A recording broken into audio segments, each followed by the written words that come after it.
We read in Politico that Ontario Premier Doug Ford threatened to shut off his province's electricity exports to the United States and block shipments of Ontario's high-grade nickel, which he said provides 50% of U.S. supplies. This is per the Globe and Mail. He added, if they want to try to annihilate Ontario, I will do anything, including cutting off their energy. This is energy to the United States, with a smile on his face.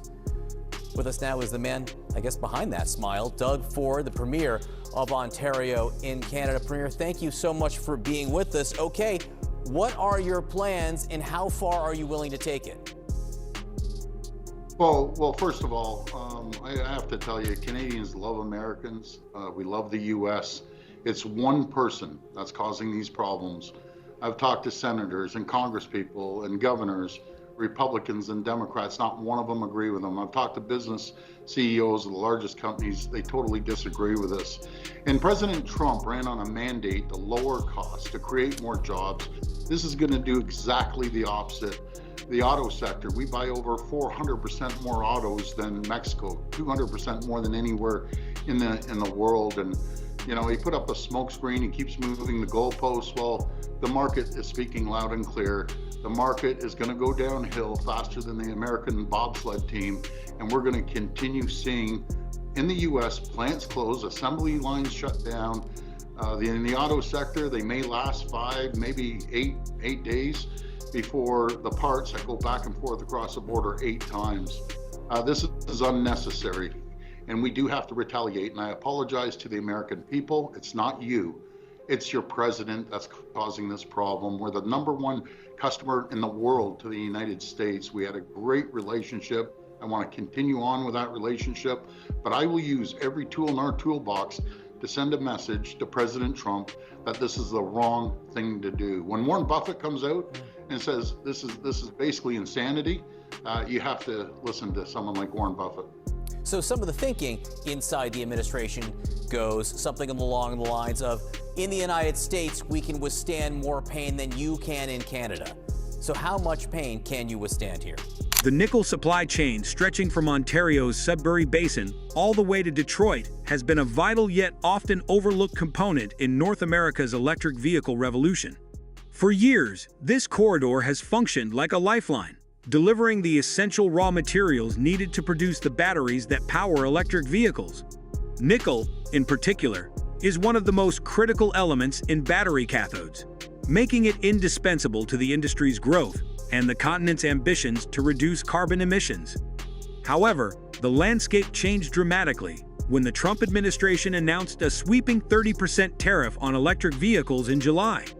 This move instantly put pressure on the existing supply chain, threatening to constrict the flow of Canadian nickel to U.S. manufacturers and raising profound questions about the future of cross-border trade in critical minerals.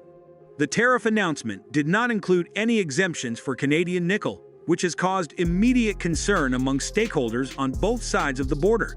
This lack of exemption means that the cost of nickel for U.S. battery manufacturers could increase sharply, potentially adding around $900 to the price of a typical EV battery pack.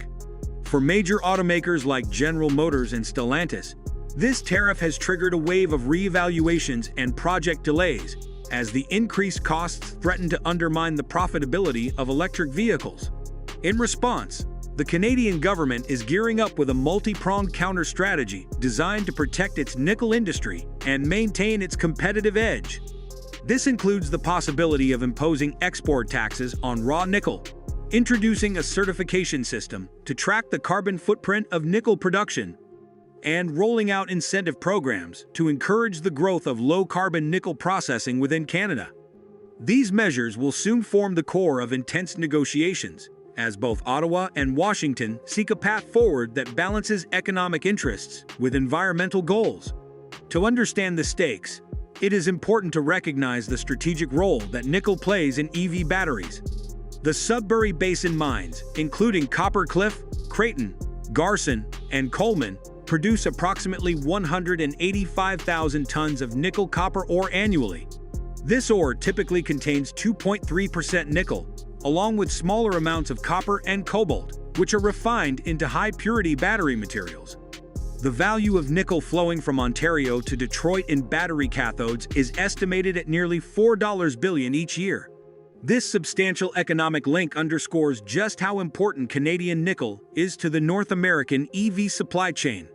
Disruptions caused by tariffs risk severing this critical artery, potentially forcing manufacturers to seek alternative sources that may be more costly or environmentally damaging. When examining the financial impact on battery costs, nickel accounts for a significant portion of the raw material expenses. For instance, in an 86 kilowatt-hour battery pack, typical of many SUVs using NMC 811 chemistry, nickel makes up about 38 kilograms, representing roughly 80% of the cathode's composition. With international nickel prices hovering around $20,400 per ton, this translates to approximately $775 per battery pack solely for the nickel content. When tariffs are applied, either directly on finished vehicles or on imported battery components, the ripple effect on vehicle prices is substantial. Manufacturers face the dilemma of absorbing these increased costs, thus reducing profit margins or passing them on to consumers, potentially slowing the adoption of electric vehicles. The broader economic and environmental implications of this tariff are equally complex. Should the tariff push the price of nickel sulfate imported from alternative sources such as China or Indonesia higher by 30%, this would add roughly $230 to the cost of each battery pack. After factoring in additional integration, costs, taxes, and margins, the retail price of affected EV models could rise by nearly $1,000, eroding average profit margins in a fiercely competitive market segment. For example, General Motors' earnings before interest, taxes, depreciation, and amortization (EBITDA) on certain EV models could drop from just over 10% to below 8%, with similar impacts expected at other automakers. Moreover, market analysts predict that higher ownership costs due to tariffs could reduce EV sales by tens of thousands of units by 2026, slowing the growth trajectory of electric vehicles in the US and undermining climate targets. In response to these challenges, the Canadian government has proposed a comprehensive 4-point countermeasure package aimed at defending its nickel sector and encouraging sustainable production. The first element involves imposing a 15% export tax on nickel concentrate, a move intended to encourage domestic processing and value addition rather than exporting raw materials. To use every tool in our toolbox to protect Ontarians and Canadians across the board. I've never seen patriotism run so wild across our country. Right down to the grocery aisles, people refuse to buy American products. This is not right. We love America, we love the people, and the president needs to be stopped. Simple as that. Doug Ford, the Premier of Ontario and Canada, we do appreciate your time. Thank you for being with us. Again, we continue to watch the U.S. markets now off their lows by a little bit, but still dropping precipitously after the open. The top U.S. trading partners are hitting back at President Trump's overnight tariffs. Right now, out on Wall Street, investors are weighing this new exchange of tariffs with Mexico, Canada, and China. The Dow already down more than 500 points, and the markets just opened. And inflation-weary Americans could soon feel the squeeze on their wallets big time. Prices of food, electronics, and big-ticket items like cars all potentially going up and up. And there's more breaking news right now. Target becoming the latest top retailer to issue a specific warning about the U.S. economy.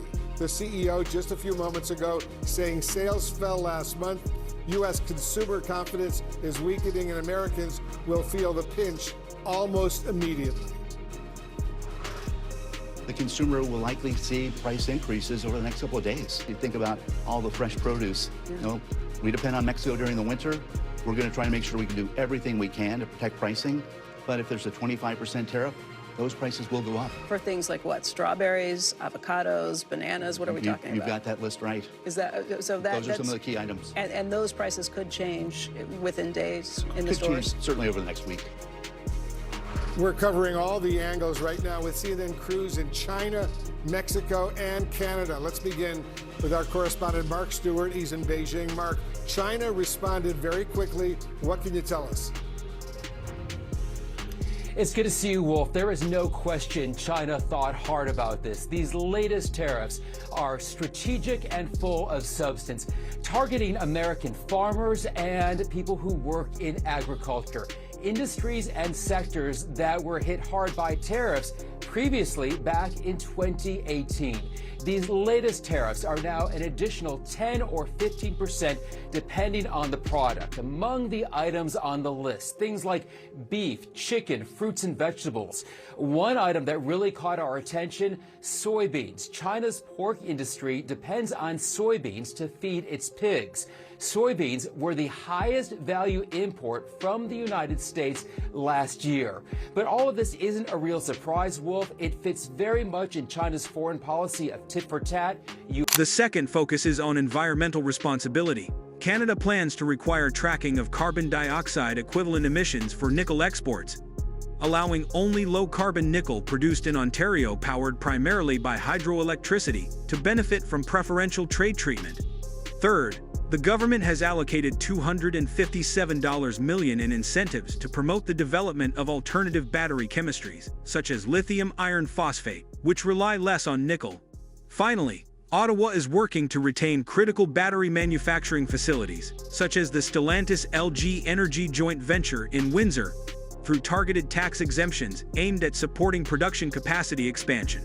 Together, these policies seek to position Canada not only as a supplier of raw minerals, but as a leader in sustainable battery materials. One of Canada's strongest competitive advantages in this arena is its low-carbon production process.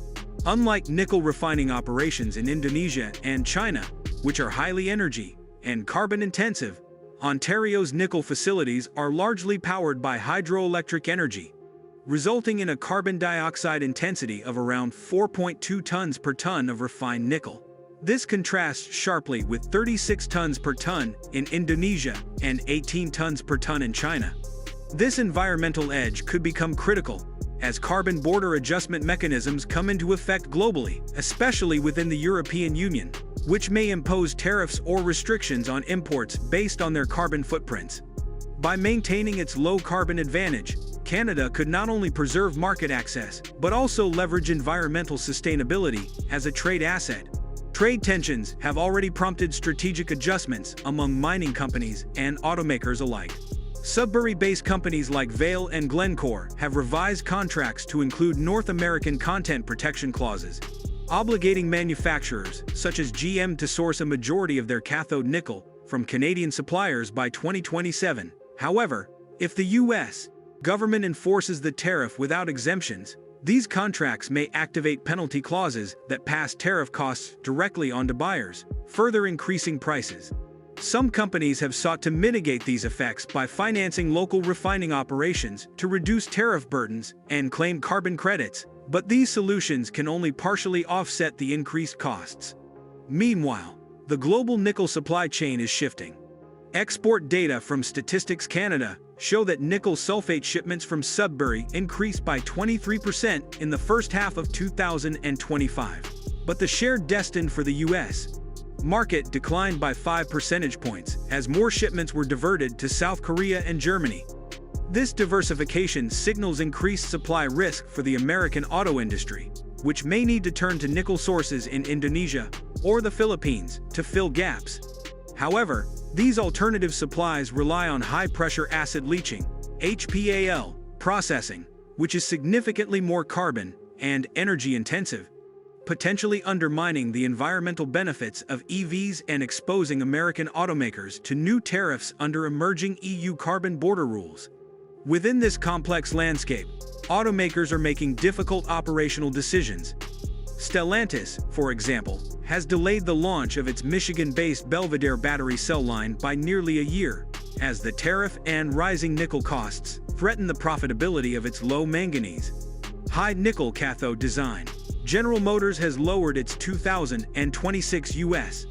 EV sales forecast due to tariff uncertainties and plans to absorb part of the tariff impact by adjusting dealer fees and margins rather than raising vehicle prices outright. These strategies, while preserving consumer appeal, are projected to significantly reduce profit margins and free cash flow, which could constrain future investments in battery research and development. Looking forward, the future of the nickel trade and North America's EV ambitions hinge on the outcomes of ongoing negotiations between Canada and the U.S. Three scenarios dominate expectations. The most favorable involves the U.S. granting a limited exemption for Canadian nickel, allowing supply chains to continue with minimal disruption. A second, less desirable scenario entails full enforcement of tariffs with no exemptions, leading to increased costs, retaliatory Canadian measures, and potential escalation of trade tensions. The third possibility is a middle ground in which tariffs are partially reduced, trade tensions ease, and a renewed North American Critical Minerals Alliance is formed to foster cooperation on sustainable resource development. Market reactions have reflected these uncertainties, with nickel futures prices incorporating significant risk premiums and increased volatility in automotive stocks. The tariff issue has effectively turned nickel from a commodity into a geopolitical and economic bargaining chip, illustrating how resource natio